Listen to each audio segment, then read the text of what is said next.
వివిధ సంవత్సరాల్లో ఏప్రిల్ 21న నటభూషణ శోభన్ బాబు కథానాయకుడిగా అభినయించిన 2 కుటుంబ కథా చిత్రాలు సందడి చేశాయి. ఆ సినిమాలకు సంబంధించిన సంక్షిప్త సమాచారం ఈ వీడియోలో చూద్దాం. మొదటిసారిగా ఏప్రిల్ 21న తెరపైకి వచ్చిన శోభన్ బాబు చిత్రం వంశోద్ధారకుడు. ప్రముఖ దర్శకుడు పి. సాంబశివరావు రూపొందించిన ఈ సినిమాలో శోభన్ బాబు, కాంచన, ఎస్వి రంగారావు ప్రధాన పాత్రలు పోషించారు.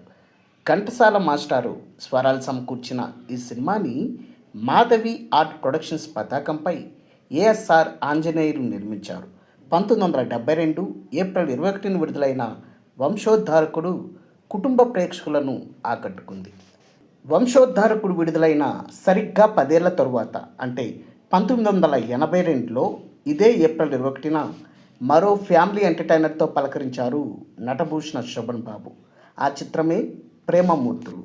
అగ్రదర్శకుడు ఏ. కోదండరామిరెడ్డి తీర్చిదిద్దిన ఈ ప్రేమమూర్తులు సినిమాలో శోభన్ బాబు, లక్ష్మి, రాధ, మురళీమోహన్, రావు గోపాలరావు, అల్లు రామలింగయ్య, నూతన్ ప్రసాద్ ప్రధాన పాత్రలు పోషించగా శ్రీ రాజలక్ష్మి ఆర్ట్ పిక్చర్స్ పతాకంపై మిద్దె రామారావు నిర్మించారు. చక్రవర్తి సంగీతం ప్రేమమూర్తులకి ఓ ప్రధాన బలంగా నిలిచింది.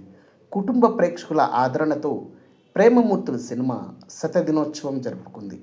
డియర్ వ్యూయర్స్, వీటిలో మీరు ఎక్కువసార్లు చూసిన సినిమా ఏంటో కామెంట్ బాక్స్లో పోస్ట్ చేయండి.